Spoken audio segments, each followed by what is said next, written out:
Bonjour à tous les cinquièmes. Cette vidéo est une lecture du texte 5 de notre chapitre 4, Gargantua, pour rire et pour réfléchir. Rappelez-vous, peu avant, une guerre a éclaté entre deux villes rivales, celle du père de Gargantua, Grand Gousier, et celle d'un seigneur voisin, Picrocole, dont le nom veut dire quelque chose comme toujours en colère, prompte à la colère. Cette guerre n'a débuté en fait qu'à cause d'une histoire de fouasse, c'est-à-dire une histoire de brioche.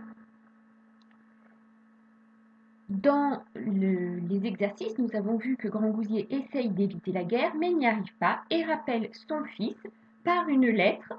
Et dans le texte de la dictée, nous avons vu que donc son fils, Gargantua, revient dans la région de son père, qui est donc la région de Chinon, pour essayer de l'aider dans cette guerre. Il ne revient pas seul, bien entendu. Il emmène avec lui son professeur particulier et surtout Gymnaste, son écuyer, c'est-à-dire son professeur de chevalerie. Donc, pour suivre avec moi, il faut que vous ayez sur vous le texte 5 qui correspond à l'activité 7, c'est-à-dire aux pages 56 à 58 de notre chapitre 4. Mettez pause sur la vidéo si vous avez besoin d'aller chercher le texte. A tout de suite. Grand Gousier a tout essayé pour éviter à son peuple une guerre. Il a tenté de raisonner Picrocole, il lui a fait livrer plusieurs charretées de fouasse, il a dédommagé l'homme blessé lors de la bagarre en lui offrant des terres, rien n'y fait. Picrocole veut faire la guerre.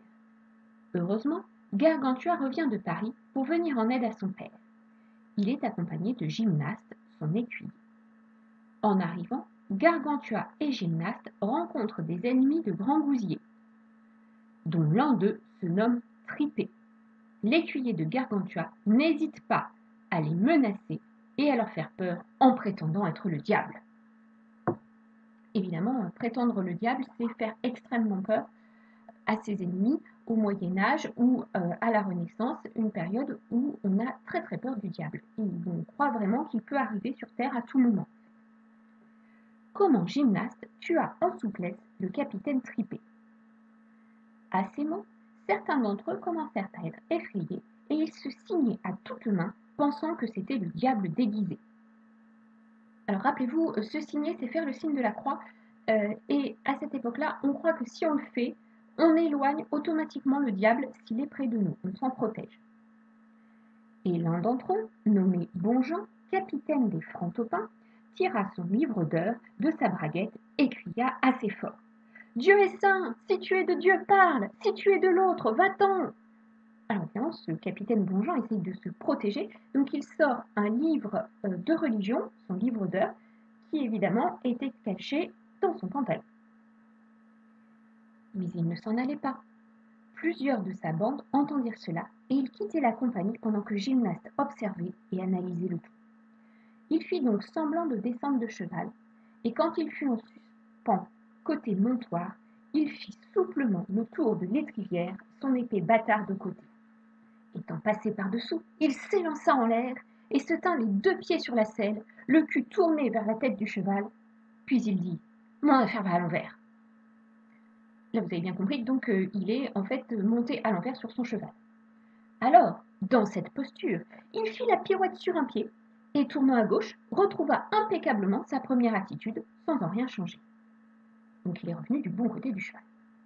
Alors Tripé dit « Ah, je n'en ferai pas autant pour le moment, et pour cause. » « Brenne, dit Gymnaste, j'ai raté. Je vais reprendre ce saut. » Alors, avec beaucoup de force et d'agilité, il fit, en tournant à droite, la pirouette comme auparavant. Cela fait, il mit le pouce de la main droite sur l'arçon de la selle et souleva tout son corps en l'air, soutenant tout son poids sur le nerf et le muscle du pouce en question. Et dans cette attitude, tourna 3 fois sur lui-même. À la 4e, se renversant de tout le corps sans toucher à rien, il se plaça entre les oreilles du cheval, tout le corps figé en l'air sur le pouce de la main gauche, et fit dans cette posture un tour en vrille. Ensuite, frappant du plat de la main droite au milieu de la selle, il donna une impulsion telle qu'il s'assit sur la croupe à la façon des dames. Donc vous voyez qu'il nous fait toute une gymnastique. Vous comprenez enfin pourquoi le nom gymnaste est resté comme quelqu'un qui sait faire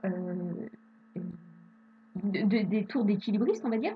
Et là, donc, il se retrouve sur son cheval, assis, on nous dit à la façon des dames, c'est-à-dire les deux jambes ballantes du même côté du cheval.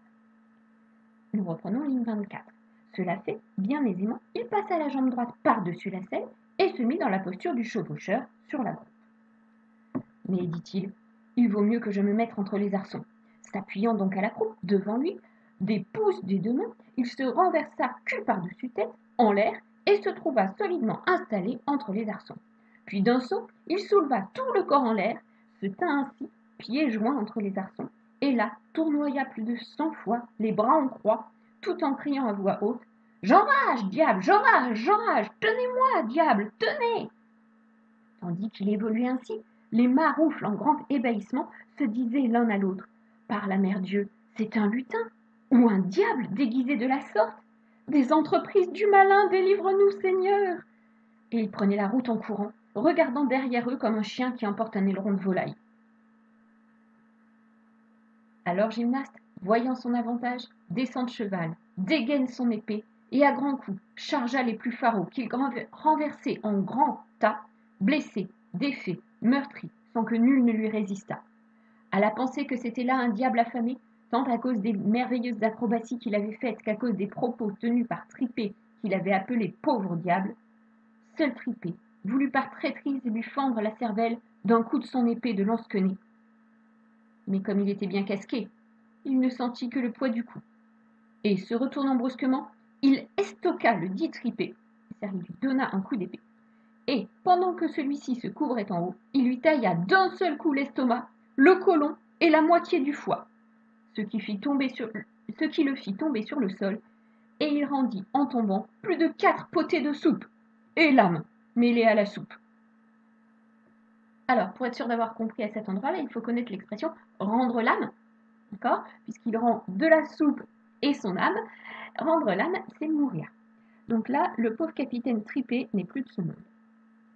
Sur ce, Gymnaste se retire, pensant qu'il ne faut jamais persister à tenter le hasard jusqu'à ce que le vent tourne, et tout chevalier se doit traiter sa bonne fortune avec discernement, sans la violenter ni en abuser. Et montant sur son cheval, il piqua des éperons, prenant son chemin tout droit vers la Vauguyon, accompagné par Prélingant. François Rabelais, Gargantua. Alors, je voulais juste, avant de vous laisser faire le questionnaire sur ce texte la prochaine fois, je voulais vous redire quelques toutes petites choses. Tout d'abord, vous, pour vous aider sur le texte, il faut bien imaginer et relire doucement, si vous le voulez, le texte ou repasser la vidéo pour voir toutes les acrobaties que fait Gymnaste, car bien entendu, vous pensez bien que je vais vous poser des questions sur ces acrobaties. Il faut donc l'imaginer se tenant les fesses en l'air sur son seul pouce, par exemple. Est-ce que vous pensez que c'est vraiment bien réaliste et tout ça? Il faut aussi, bien entendu, reconnaître, comme d'habitude, la façon d'écrire de Rabelais. Donc, essayez de voir dans le texte si vous retrouvez des petites choses que l'on a déjà vues sur la façon dont Rabelais écrit. Et dernière chose, je voulais vous présenter mes excuses, car Picrocole s'écrit parfois avec un H, ce qui est tout à fait logique, hein, après le deuxième C, puisque C-H-O-L-E, c'est bien le mot qui veut dire colère dans l'ancien français, mais il y a 2 orthographes possibles en fait, et parfois je vous l'avoue, fait un copier-coller de mon texte sur un livre en ligne de français, et je vois à l'instant qu'ils ont simplifié l'orthographe, et donc vous vous retrouvez dans votre chapitre avec 2 orthographes pour un seul et même personnage. J'en suis désolée. Maintenant, modifier les fichiers une fois qu'ils sont sur Toutatis, c'est beaucoup trop compliqué. Voilà, je vous laisse. Je vous souhaite une bonne journée. Travaillez bien, car je ne suis pas sûre que l'on se retrouve exactement dans les mêmes conditions à partir de la semaine du 8 juin. Bon courage à vous!